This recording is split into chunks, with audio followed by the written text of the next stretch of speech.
don't come, just saying come right. 2 in the face, at least 2 in the dome. It's always better results when you do it alone. I'm just thinking about making it home. They either got your prince.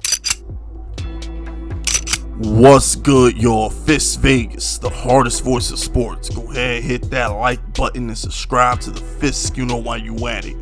Y'all know what time it is. If you ain't with it, you best get with it. Now let's ride. Listen, hit that sub button.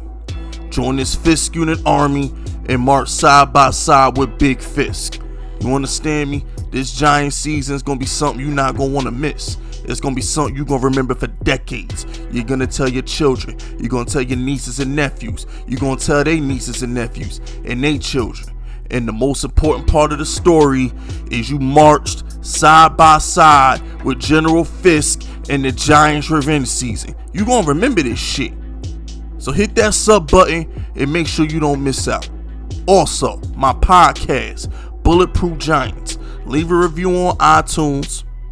I'm drawing the winners on Monday's episode. I live stream it on Mondays.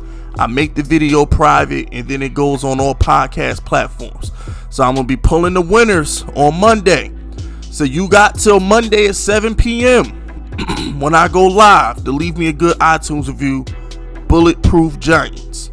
With that being said, let's talk about this Steeler reject, man. And I'm calling him a Steeler reject because that's how they treated him.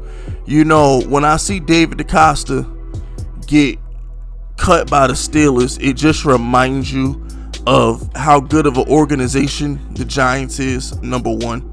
And number two, you know, just how, I don't want to say replaceable, but just how meaningless some players are. The Steelers did away with him quick, like it was nothing. You know what I'm saying? They waited till post June 1st, and they got rid of him. And this is one of the best guards in the league the past couple years. And you know, the Broncos did the same thing to their right tackle, who I think the Ravens picked up, if I'm not mistaken. You know, the NFL's cold-blooded, man. You know, and it makes you, as much as we rag on Evan Ingram, it makes me respect Joe Judge even more. As much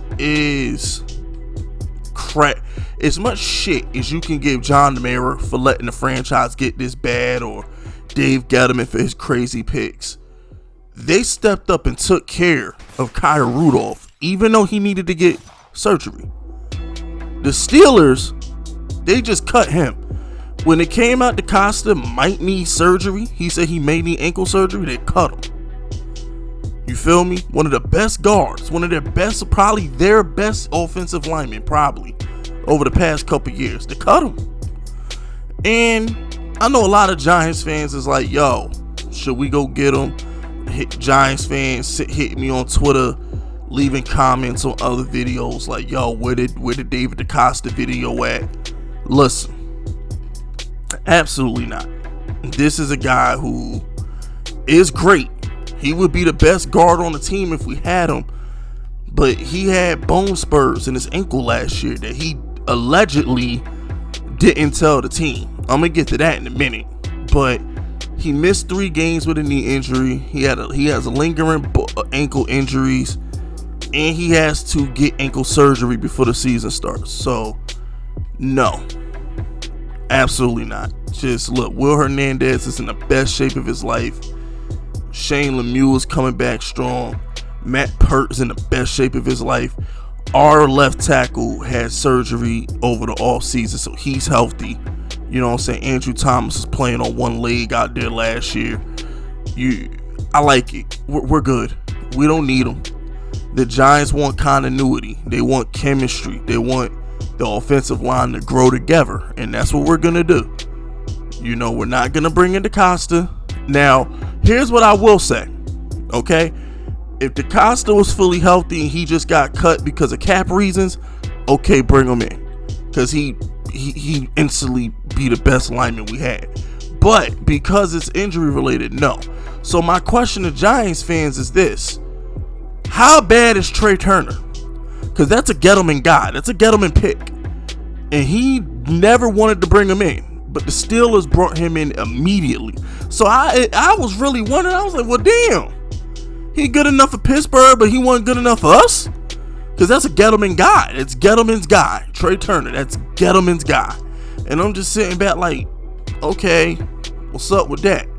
So I'm going to go out on a limb and just say that Judge and Gettleman think we're fine at the offensive line. So if it's good enough, I said it before, I say it again. Who the hell am I to question Joe Judge? If it's good enough for Joe, it's good enough for me. If Judge said the offensive line straight, damn it, the offensive line straight. Who are any of us to question Joe Judge? Outside of that, not benching Evan Ingram last year, who the hell are we to question Joe Judge? I had to stop myself because I was like, yeah, outside of that Evan Ingram situation, who the hell are we to question Joe Judge? So, and look, you never know. Evan Ingram might ball out this year, bro. He want the bag. Listen, when players want to get paid, they get shit done. Shit will get done if you want that money. If you want that money bad enough, I tell you that much. I need a spy. I wish I knew what Evan Ingram living expenses was. Does he spend above his means? Do he owe people? Do he got big chains and do he got big houses? Because if Evan Ingram is broke or he got a fancy lifestyle, we might get 80, 90 catches out the boy this year. I'm just saying. Big FISK is just saying. Look what Leonard Williams did to us. We know good and damn well Leonard Williams wasn't worth that money. I don't give a damn how good he was. He was worth 16, 17 million. Just like the boy in Tampa Bay. He was not worth more money than what the boy in Tampa Bay got. Shaq Barrett. He should have got the same contract as Shaq Barrett. I think Shaq got 18, 19. But that's neither here nor there. The whole point I'm trying to make is this. When a player want that bag, he gonna show up, he gonna show out. So, Evan Ingram, do your thing. We rooting for you. You still a Giant. Yes. Injuries. Don't hide injuries, NFL. Stop. If a player is hurt, we need to know. I bet way too much money, whether it's fantasy, a sports book, whatever the hell the case may be. I need to know if players are injured, especially when it's an offensive lineman and you bet on the Steelers. I better run. So how can I get a refund since he hit his injury? Hey Goodell, can I get a refund? Because I wouldn't have played a Steelers run prop with James Conner. Maybe James Conner over under rushing yards is at like 65, and I bet the over thinking Decastro was fine, but yet he had an ankle injury. That's not fair. Hey NFL, before y'all get sued and canceled, I suggest you crack down on the injury report, because now that legalized betting is flooding the country, you can't fuck us an ass like that. We need to know who's hurt and who's not. Just saying.